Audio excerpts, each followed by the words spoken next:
नमस्कार। आज हम एक बहुत ही दिलचस्प चीज पर बात करने वाले हैं। हम ये देखेंगे कि कैसे हमारे हाथ में जो एक साधारण सा एंड्रॉयड फोन है उसे एक प्रोफेशनल सिक्योरिटी टेस्टिंग लैब में बदला जा सकता है। जी हाँ, हम बात कर रहे हैं काली नेट हंटर की। जरा सोच कर देखिए, वो डिवाइस जो हर वक्त हर पल हमारी जेब में रहता है, अगर वो एथिकल हैकिंग और पेनिट्रेशन टेस्टिंग के लिए एक पूरी की पूरी लैब बन जाए तो सुनने में किसी फिल्म जैसा लगता है ना। लेकिन नेट हंटर इसी सोच को हकीकत में बदलता है। तो चलिए इसकी दुनिया में और गहराई से उतरते हैं। तो सवाल उठता है, ये काली लिनक्स असल में है क्या? बहुत ही आसान शब्दों में, ये एंड्रॉयड डिवाइस के लिए बनाया गया एक मोबाइल पेनिट्रेशन टेस्टिंग प्लेटफॉर्म है। और सबसे अच्छी बात, ये पूरी तरह से मुफ्त है, ओपन सोर्स है, और इसकी जो नींव है वो दुनिया के सबसे मशहूर सिक्योरिटी ऑपरेटिंग सिस्टम यानी काली लिनक्स पर रखी गई है। ठीक है, तो नेट हंटर की दुनिया में जो पहला कदम है वो है अपने लिए सही रास्ता यानी सही संस्करण चुनना। क्योंकि हर किसी की ज़रूरत और हर डिवाइस के हिसाब से यहाँ 3 अलग-अलग एडिशन मौजूद हैं। अब यहाँ जो सबसे बड़ा फ़र्क आता है वो है रूटेड और रूटलेस के बीच का। देखिए, नेट हंटर रूटलेस को आप किसी भी स्टैंडर्ड एंड्रॉयड फ़ोन पर बिना उसे रूट किए इंस्टॉल कर सकते हैं, लेकिन हाँ, इसकी अपनी कुछ सीमाएं हैं। वहीं दूसरी तरफ लाइट और फुल संस्करणों की पूरी ताकत का इस्तेमाल करने के लिए डिवाइस पर रूट एक्सेस होना बेहद ज़रूरी है। ये रूट एक्सेस ही उन्हें फ़ोन के सिस्टम की गहराइयों तक पहुंचने की इजाज़त देता है। अच्छा, अब इस स्लाइड में जो बात है वो वाकई दिलचस्प है। यहाँ हम देख सकते हैं कि फीचर्स कैसे एक के बाद एक बढ़ते हैं। जैसे रूटलेस में आपको काली कमांड लाइन और KX डेस्कटॉप जैसे बेसिक टूल्स मिल जाते हैं। लाइट एडिशन, जो ज़्यादातर रूटेड डिवाइस पर चल जाता है, वो मेटास्प्लॉइट जैसे फ्रेमवर्क को भी सपोर्ट करता है। लेकिन असली पावर, असली खेल तो फुल एडिशन में है, जिसे एक कस्टम कर्नल की ज़रूरत पड़ती है। और यही कस्टम कर्नल डिवाइस के हार्डवेयर और सॉफ्टवेयर के बीच एक पुल का काम करता है, जिससे वाईफाई इंजेक्शन और HID अटैक जैसे एडवांस्ड फीचर्स अनलॉक हो जाते हैं। जहां नेट हंटर लाइट ज़्यादातर रूटेड डिवाइसेस पर चल जाता है, वहीं फुल वर्जन थोड़ा खास है। इसके लिए आपको खास हार्डवेयर और एक खास तौर पर बनाया गया कस्टम कर्नल चाहिए। यही कर्नल डिवाइस के हार्डवेयर को सीधे कंट्रोल करने की पावर देता है। कुछ पॉपुलर उदाहरणों में गूगल पिक्सल सीरीज, OnePlus के पुराने फ़ोन और सैमसंग के कुछ चुनिंदा मॉडल शामिल हैं। तो एक बार जब हमने अपना संस्करण चुन लिया तो अगला पड़ाव आता है इंस्टॉलेशन का। और ये एक टेक्निकी प्रक्रिया है, इसे बहुत सावधानी से करने की ज़रूरत है। ठीक वैसे ही जैसे किसी शक्तिशाली हथियार को बड़ी बारीकी से तैयार किया जाता है। इंस्टॉलेशन से पहले कुछ बहुत ज़रूरी कदम उठाने पड़ते हैं। सबसे पहले तो डिवाइस का बूट लोडर अनलॉक करना होगा, फिर TWRP जैसी एक कस्टम रिकवरी इंस्टॉल करनी होगी। इसके बाद मजिस्क जैसे टूल से डिवाइस को रूट करना होता है। एक बात साफ कर दूं, ये प्रक्रिया सिर्फ अनुभवी यूजर्स के लिए है और इसे बिल्कुल भी हल्के में नहीं लेना चाहिए।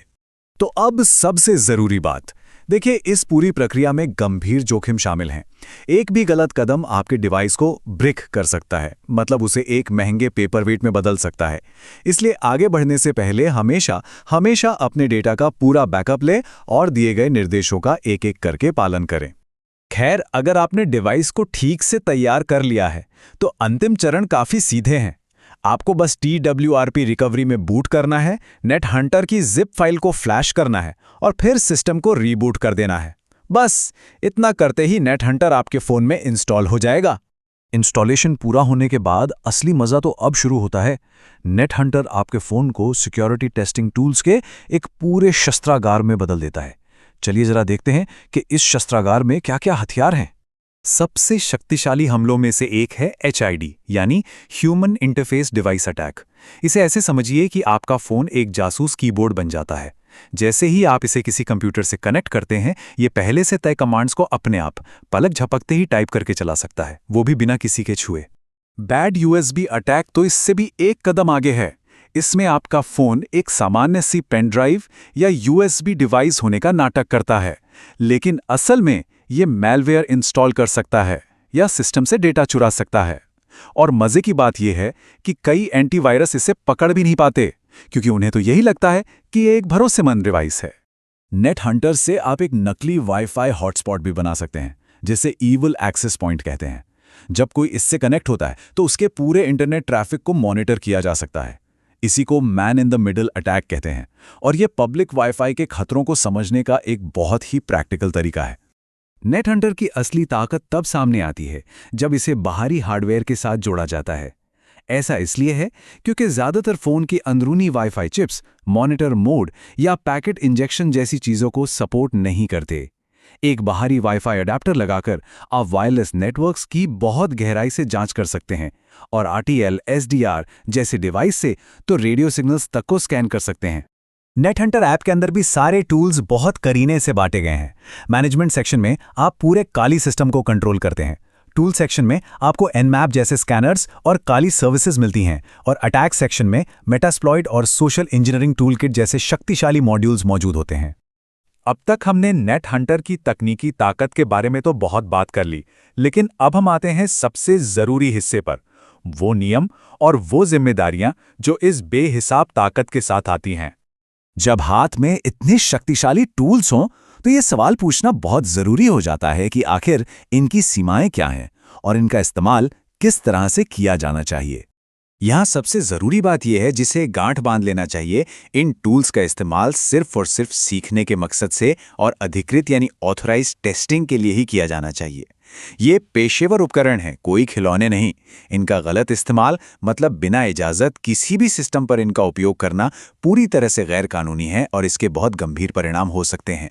नेट हंटर से जो कौशल हम सीखते हैं वो सिर्फ एक शौक नहीं है, ये सीधे तौर पर पेनिट्रेशन टेस्टर, सिक्योरिटी एनालिस्ट या रेड टीमर्स जैसे प्रोफेशनल साइबर सिक्योरिटी करियर की मजबूत नींव रखते हैं। ये इंडस्ट्री के लिए ज़रूरी स्किल्स को प्रैक्टिकल तरीके से सीखने का एक शानदार मौका है।